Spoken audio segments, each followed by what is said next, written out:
Hey everybody, welcome back to Lazy Lab Hunt Club podcast. My name is Mike Ergo, and I'm joined by Melissa Ann, and we have a couple guests today with us here in Kemper and Tim Fary. So thanks guys for being here. We want to tell you a little bit about ourselves and why we're doing this and what exactly we're talking about today.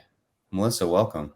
Hi, thank you. I'm looking forward to this series. We're doing a six-part series on a number of different mental health discussions, essentially struggles that a lot of service members deal with. And Matt thought that me and Mike would be the best options as far as speaking on this. One, and Mike will share his intro, a little bit about his background. But I used to be a medic in the Army and essentially the unprofessional therapist for veterans and Yeah. service members just because I was a medic. And I fast forward like almost 10 years now. I'm now in a master's program for psychology and military and first responder psychology. So it's been a wild ride. I also am a Gold Star spouse. So in addition to being an Army medic, veteran, military spouse, I'm also a Gold Star spouse, which kind of ties into today's topic, which we're going to be focusing on alcohol use. And this is something that is very, very common within the military due to our culture, and coincidentally, something that I just did a huge research paper on the other week. Awesome. So it'll be a good conversation to have today. Sure, Melissa, glad you're here, and we've been talking a lot about this, so I'm excited to be working with you and excited to be talking with Aaron and Tim. So Mike Ergo, United States Marine, and I was in from '01 to '05. And how does this relate to me? Well, today I am a mental health therapist. I'm a licensed clinical social worker. I've been working for the VA vet centers for a little over 11 years with a lot of veterans dealing primarily with trauma. And as a Marine, I was also a professional alcoholic for a while and really did some damage in my life and the lives of those around me. So I come at this from a couple different angles. One is a provider now, but two is someone who's walked that road of being in the military like we all have on the show, and understanding how alcohol really is interwoven into the culture, and then just taking that to the next level when I got out and realizing that perhaps it does not work so well. So we also want to welcome Aaron Kemper and Tim Fary. So Aaron, why don't you go first? Tell us a little bit about yourself. Sure. Yeah.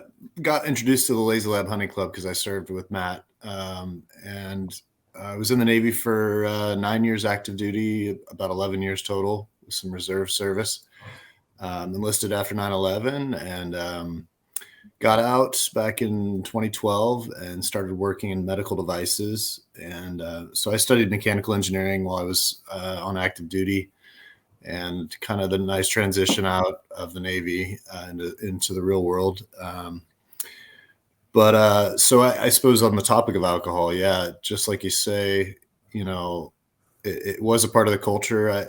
While I was on active duty, I got picked up to go to the University of Wisconsin, and they do a little bit of drinking in Wisconsin. Yeah. Winter, right?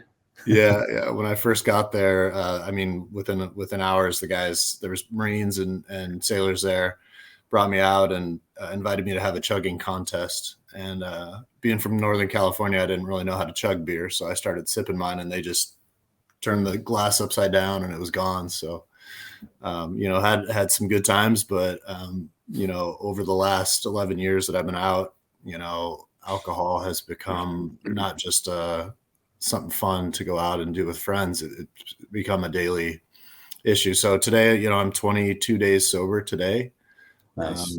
My sister's my inspiration. She's been sober just over 7 years now.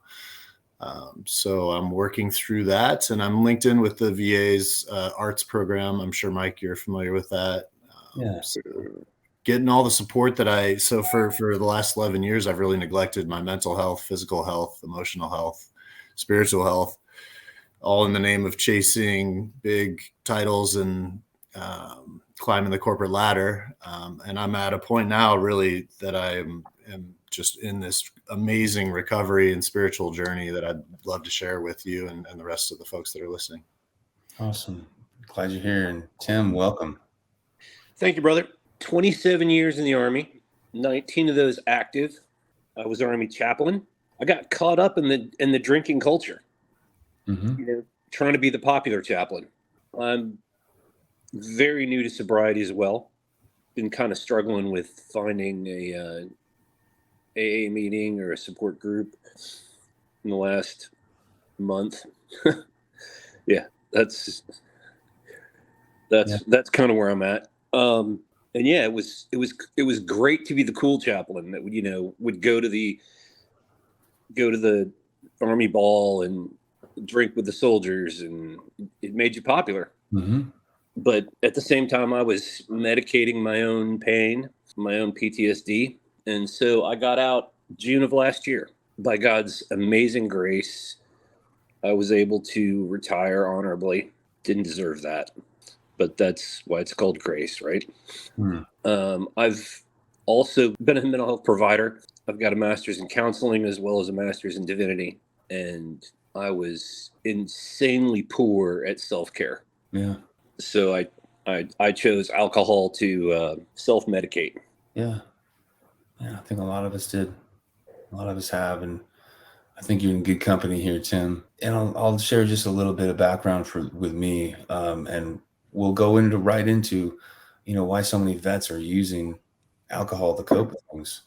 Well, one we already talked about. I mean, my degenerate branch, the Marine Corps, was born inside of a bar. So go figure that. It produces world-class alcoholics. But hey, can I interrupt? Go ahead. Yeah, I served at the beginning of the ground war. I served with First Meth. Yeah. Because the Corps doesn't have chaplains, so I got attached to them. Yeah, some good company there.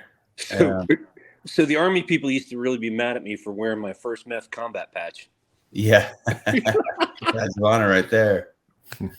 It's a brother and sisterhood, and the things we take with us, the pride in service, discipline, and all kinds of other attributes that are positive. We take some of the ones that don't work as well, and alcohol use is one of them. There's social drinking, but a lot of us, like Aaron alluded to, go from drinking for fun and on fun occasions to celebrate something. It can become a daily habit. And it sounds like for a lot of us, maybe not all of us in this, but it went there. For me, it became a daily thing where I would drink daily. And then on the weekends, I would drink a lot. We talk about binge drinking 4 or 5 drinks in the span of a couple hours. That was easy. That was a Tuesday. So, right. It's, and just seeing the looks of horror on the people around me, I'm like, well, this is normal. You guys are just lightweights. Like, I'm not the problem. You're the problem. So we see so many of our brothers and sisters falling into this to cope with things like grief, to cope with things like PTSD, which is, a combination of re-experiencing, avoiding or numbing and hyper arousal or being on edge. For me, I needed something to kind of tamp that down. Not only just the grief of losing so many of my brothers, but, having intrusive thoughts that would come to me without even wanting to think about them, or having flashbacks, body memories of things that happened in combat in Iraq. And I was like, I don't know how to deal with this. Well, go to what you know. And for me, that was alcohol. I think one of the things that it's like that catch-22, because you think that it's helping you. But then it's this catch-22 of like, so for me with like anxiety, or I, like I mentioned, like I became a widow, it was due to substance use, but not alcohol. But with regard to substance use in general, alcohol is the one that's legal. And, you can't do these other drugs because you'll get kicked out of the military, but you can drink as much as you want and you won't get, you won't necessarily get kicked out unless, you get your DUI or you get, but it's a lot harder for you to get kicked out of the military for drinking problems versus any other drug that you could get immediately kicked out for. So I think that's something else that people don't realize is it's still a drug. It's still a drug. It's a legal one. It's illegal. That's a good point, Melissa. And and I'd like to hear from everybody too, if you have an opinion, but it seems like with alcohol, unless it becomes something really egregious, that most people are just saying, "Oh, that's Mike. You know, he just kind of shows up drunk. You know, kind of a boys will be boys," or like looked at it with a lighthearted thing when people could be suffering in plain sight. You know, so it's an acceptable drug. And Yeah. I think it's a sneaky one too, because like you were mentioning, you think you're drowning out these thoughts and you think that it's helping you like maybe calm your anxieties, but it's really not. It's slowly making it worse and Mhm. spiraling you further. Like I know I would notice like I've dealt with a lot of suicidal ideations in the past and sometimes they still come up just because of feminine hormones, and I won't go into that in this one at all. But I did notice, I was like, why am I like, things are good. Like, I'm excited about my job that I have. I'm excited about this. I'm excited about that. I'm like, why do I not want to be here anymore? And I noticed, lo and behold, the sneaky, just a drink tonight, just a drink tonight, maybe just one or two tonight. And then next thing you know, it's your whole night's consumed and you're lethargic and like, you're not sleeping well. And it's just, there's so many different ways that it sneaks up, and then now you're having more ruminating thoughts, and it's sneaky. I feel like is one of those things with alcohol. Yeah, it definitely will jump in there. Aaron, go ahead, man. You had something to say. Yeah, no, as I was relating to what you said, talking about alcohol as a drug, it's one of the most powerful drugs. I have a friend who went through something really traumatic, and she was on even fentanyl for a while, and she was describing her symptoms as she was coming off and withdrawing from it. And I was having the same stuff. I mean, my legs, my feet were cramping, you know, and I even actually had a seizure.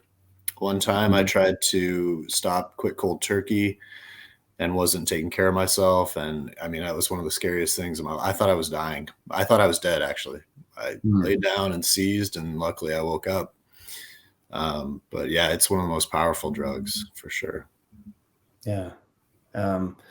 Just the combination with something, we look for something to numb out. And I think there's one of the reasons we're doing this series on mental health is even today, I've seen so much advancement and of the acceptance of treating mental health. But there's still a stigma. There's still a stigma, I think, especially among us who have served, of asking for any kind of help. And what can be, and you can tell more about this, Melissa, but what I've experienced and the people I've helped over the years is that sometimes the people who have the greatest difficulty accepting any kind of help are those people who are the providers, the givers, you know, the medics, you know, our corpsmen, our medics, our chaplains, our psych techs, the people who are used to taking care of other people. Because they need to be strong and they need to be put together. Or they're good at being a helper. Like I can take care of everyone else, but I don't know how to take care of myself. I've heard it.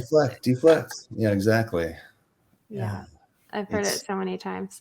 And then on the other side too, it's from the military perspective. Like I mentioned, while I was a medic in the Army, I was like the unofficial therapist just because maybe they went a time or two, but they're like, they just don't get it. You know, not every therapist has been in the military or has, you know, even with me, I hadn't deployed or anything, but I had that likeness compared to the civilian therapists that they felt that they could share their stories. And I just remember being so surprised at like how much they've probably been keeping in that they're just like, you know, we would be drinking, but you know, that's another thing too, is I think it is that edge of, okay, I feel like I can let this guard down a little bit and share more, but there's healthier ways to be able to work on letting that guard down, to be able to feel like you can express or share stories that have probably been sitting with you for years.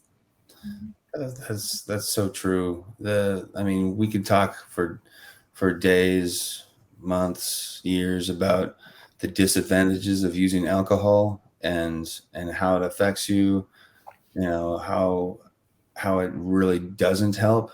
I mean, it helps a little at first, and then you go downhill on that roller coaster really fast. Or even with sleep. I was like I mentioned, I was just doing a study. I did like the research paper on how, you know, some people like to use, you know, they have insomnia, they can't sleep. I'm just gonna, if I just drink a little bit, then I can go to sleep. And it does help for like that first hour or two. But then after that, it completely messes up your whole entire rhythm, and Yeah. you actually have way less sleep. And then that's, you wake up the next morning, you're like, but I fell asleep so well. Like why am I so groggy? Why do I feel like absolute trash today? And it's because you actually didn't sleep well at all. Yeah. Difference between passing out and falling asleep. So one of the things that we look at self-medicating, where it's an attempt to feel better, right? It's an attempt to feel better. So when I look at people, and I understand, I've been there. I was there for many years. I've fortunately been able to keep a sobriety for about 11 years now, and it's not because of me. It's because of other people I had in my life to help me. And what I noticed about the difference between dealing with these problems with alcohol and cannabis and opiates was that I could feel good or numb at first for a little while and have a little respite, a little break from it. But then they just showed back up. And the difference being when I was able to work with a therapist and do some trauma work, get involved in a recovery group out in the community, I was able to actually have these difficult feelings show up, freak out at first because it felt like a tsunami of feelings slapping me right in the face. But be with my brothers and sisters that were able to say, yeah, it's okay. They're feelings. They're not going to kill you. You're going to be all right. But that prospect is scary. I remember thinking a lot of times, I'd rather deploy to Iraq than deal with this right now. Well, I mean, we can go over some of the stats and figures of everything, but I think what we really want to get to is just let everyone know that, if you're dealing with drinking a lot and it's more than you want, and you find yourself just going to the alcohol to deal with things you don't want to feel, perhaps talking to someone in the mental health field, talking to a friend, even talking to us here at Lazy Lab. In fact, there's a number that's going to appear right now that you can call people at Lazy Lab and be able to talk to someone here if you're reaching out maybe for the first time. But if you're drinking this much and this is starting to hit home for you, there's those of us out here who get it, who've been there, right? There's also the crisis line of the VA, which is 988. I just want to throw that out there. So they made it really easy. 988. You can call and talk to someone immediately. But if you're not sure, I worked for the VA for a little while. It's not the only place you can go, but it is a very good place to go. But to look at, do you have something like perhaps post-traumatic stress disorder? Are you dealing with grief from the loss of a loved one or grief from other circumstances? So many reasons we go to drink. And I just, want to throw that out there. If it's not to celebrate something, or perhaps you're celebrating too much, then maybe look into some treatment. And I think something too with there are, it's a lot of the times it is due to some form of stress. And so looking at some of the different stress relief options, or for some people, it might be some type of meditation or yoga or learning how to breathe. I joke that we don't know how to breathe properly because we don't. And it's amazing, how just a couple of good deep breaths, as cliche as it is, can genuinely help you. Doing breath work, there's lots of YouTube tutorials from a lot of great therapists are actually on YouTube too. So if you're at a point where you're like, I know I want help, but I don't feel comfortable speaking to somebody directly, there are a lot of wonderful therapists that are doing short snippets on YouTube that are available as well. Yeah. That's a great point. It's and I want to put it out there that, I grew up in California, and I don't know about you guys, but we had this thing called DARE. And it was Aaron's smiling, he gets it, he's seen it. And it was basically to convince kids to never use any drug or drink ever or smoke a cigarette ever in their life. Yeah. And then you spend one day on active duty and you've already done at least 2 of the 3, probably, if not dipping while you have a cigarette in. So, I don't want to make us come off like Ned Flanders. Oakley dokley do. Don't ever drink and don't do anything fun. But look, I get it. I'm just, when it comes to it, to use Marine terminology, I'm pretty much a boot when it comes to drinking. I will I will become that, E3 that, gets drunk, goes out in town, buys a Camaro at, 30% APR and crashes it the same day. So look, I'm just saying stopping for me was the right answer. I know it's not for everybody, but looking at just why you're drinking, why we taking these substances and what it's really doing, are you actually getting what you want to get out of that? Chances are you probably aren't. If you're looking for something, to relieve symptoms of stress, post-traumatic stress, grief, there are many other better ways to do that, like Melissa talked about. So when someone told me that before, really, I don't know about you all, but when I heard about a lifestyle that didn't involve consuming alcohol to excess every single day, it was terrifying, and I made fun of it because it sounded really stupid. Those people who have horribly boring lives, and they're like, no, it's so fun. Trust me, it's really good. I thought it was just a way for them to convince themselves that their life wasn't completely miserable. But in all frankness and honesty, and to be candid, for me, when I stopped using alcohol, it was a heck of a time to be able to deal with a tsunami of feelings, like I'm saying. But for me, I feel so much better than before.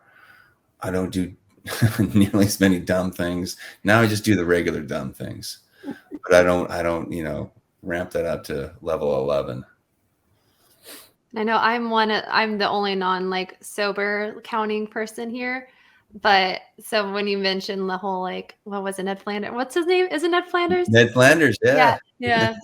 I go back and forth. Sometimes I'm like, you know what? No, I don't want to drink anymore at all. And I'll go a month, 2, 3 months, and then maybe I'm cause I've been known as the beer, I'm the craft beer person. I love, it's like an art, very hippie, hipster, whatever vibes.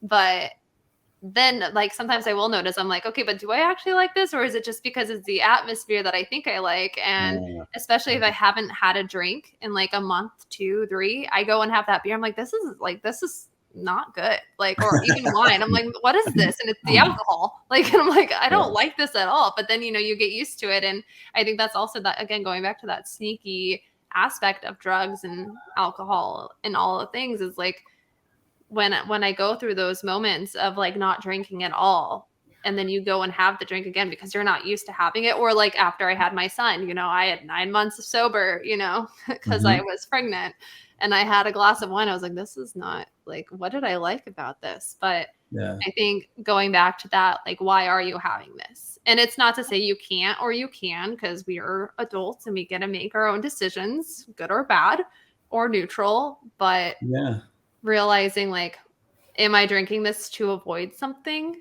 Am I celebrating? But this is I've celebrated every single day. Am I actually celebrating? Or is it just because I'm used to this? I think a lot of it, and again, going into I'm in an addiction class right now, or a substance use disorder program. And one of the big things is is it behavioral or is it disease? And it's kind of a combination, because the drugs do affect your brain, but we are able to change and we are able to create new habits. And I guess one of my stories is when I became a widow in 2018, I drank and I was tired all the time. I'm raising a kid, my child, he was 4 at the time. I moved to some new place. I just drank all the time. And I didn't even realize how bad it was until I was kind of seeing somebody, and he's like, you drink a lot. I was like, what? No, I don't. Yeah. I don't drink a lot. Whatever. You're just again, going you're just a lightweight, whatever. But then I started realizing, and I was like, no, I do just behaviorally keep going for this thing, and I don't even want it. I don't even know I'm drinking. And at some point, I was so depressed, and I didn't get out of bed, and I felt like an awful parent, because I'm not really available. I'm not fun and playing. I'm just, mommy's tired. And I didn't want to accept you know, a lot of the circumstances that I was dealing with. And going back to like the behavioral change and lifestyle changes, I personally got into martial arts, and it was like the best thing that could have ever happened to me. One, because stress relief is amazing with martial arts. You get to like punch bags. And like it's so much fun.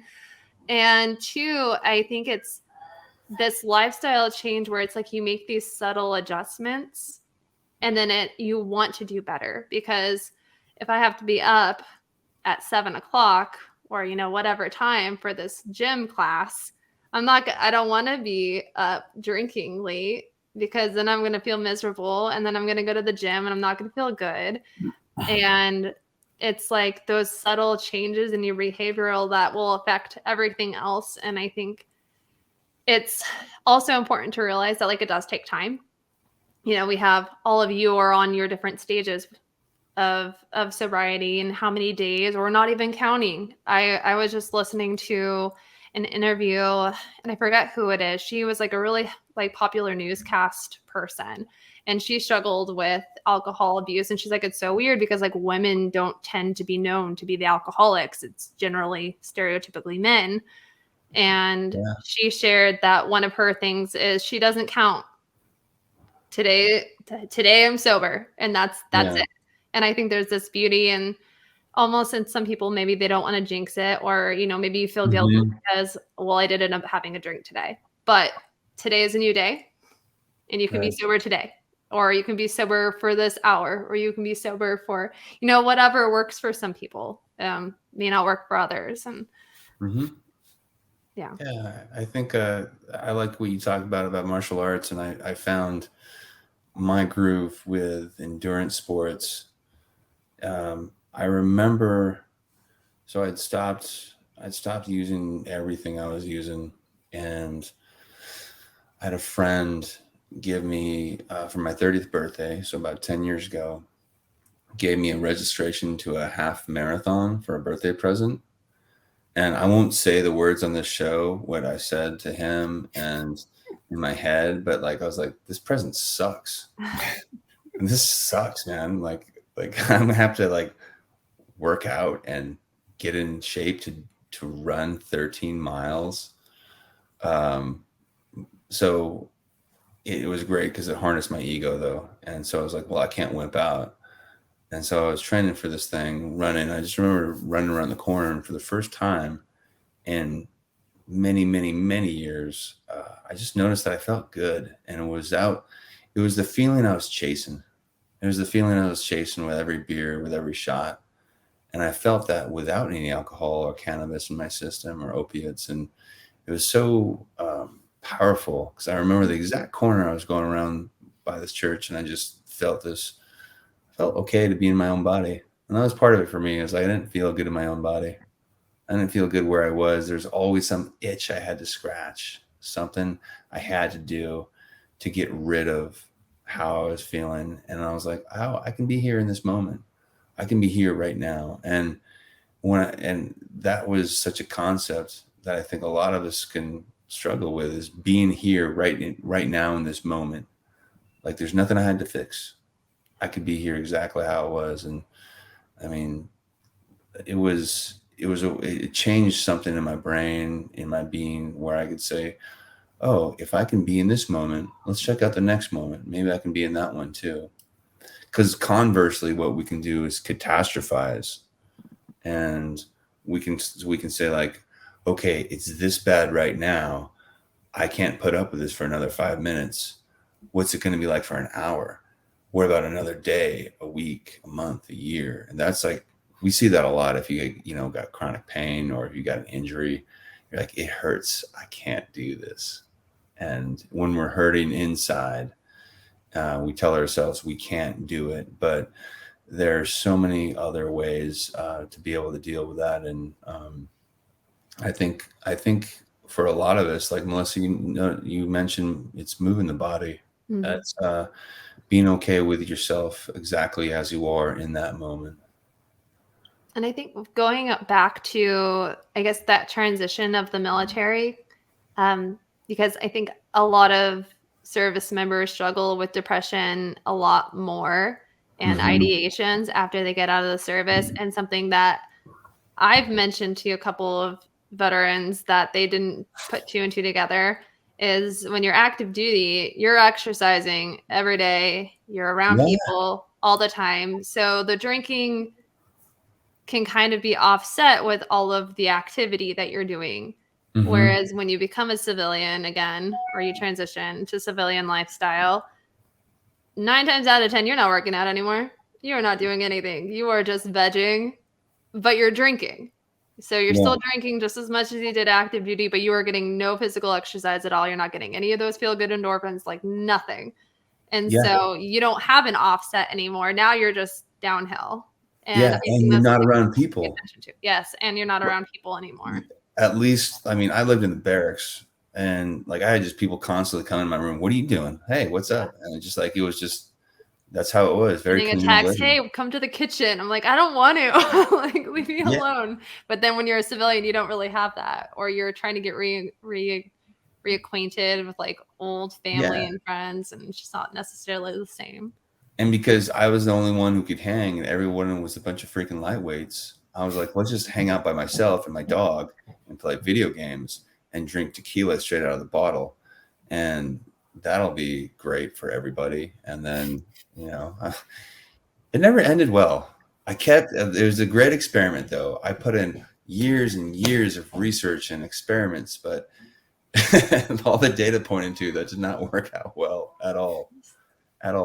So I think some of the things, that are available for people are detox facilities. If you feel like you just can't stop on your own, there are a lot of detox facilities, and we'll put some links to, how to get connected to that, at least maybe through the VA or or maybe in your community, individual group therapy through the community, through the VA, just searching on YouTube, how do I stop drinking? Or how do I cut back on drinking? What can I do when I'm feeling anxious? What to do when feeling sad? I have the luxury of not being embarrassed very often, so I'll just ask really dumb questions, and it's got me so far. I really mean it. But just Googling things like that, how to not be sad. Or how to deal with sadness. There's also, 12-step other support groups. Alcoholics Anonymous is something that served me for a couple of years and was a big help. Prescription drugs that are prescribed by, a mental health provider who's licensed to do these things is an option, and something that I take that helps me, and that I'm proud that I'm on, along with therapy. So there's a lot of options out there. I'm sure I missed a few. What did I miss, guys? I think that's pretty much it, I think. Yeah. And I think also going with the medication, because I think there's still a stigma of like, well, I'm eating well and I'm exercising. Why am I still sad? Or why am I still anxious? Or why am I still angry?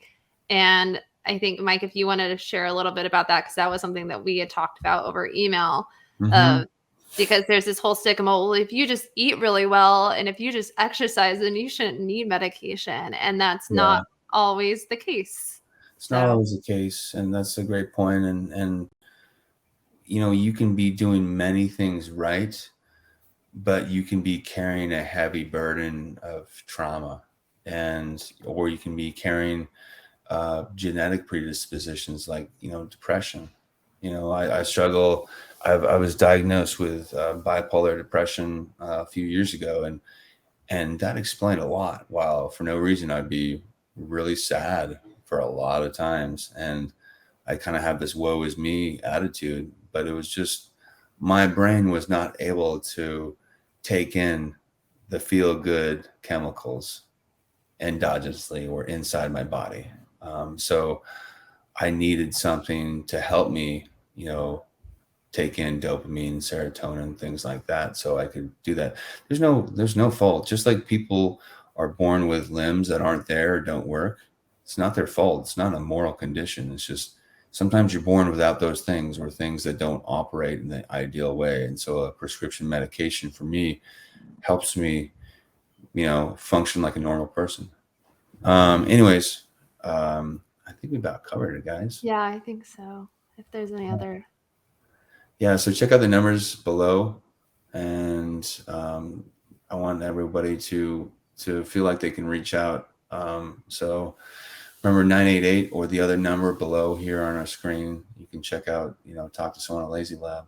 So And just a reminder that if you're struggling, you're still loved and you're still worthy, and you're still human. You're allowed to have ups and downs and feel emotions, and sadness and anger are also allowed. It's not just happiness and fluffy rainbows and butterflies. Life is hard. Life is hard. And you can, if you want to reach out to me and share your struggles or connect to, you can reach out to me personally. Find me on Instagram, Mike Ergo, or on Facebook. So with that said, thank you, Tim and Aaron, for joining us as our guests today. And Melissa and I will be back soon to talk about more of these mental health struggles. Thanks for having me. Thanks, you guys. All right. Thanks, everybody. All right. Till next time.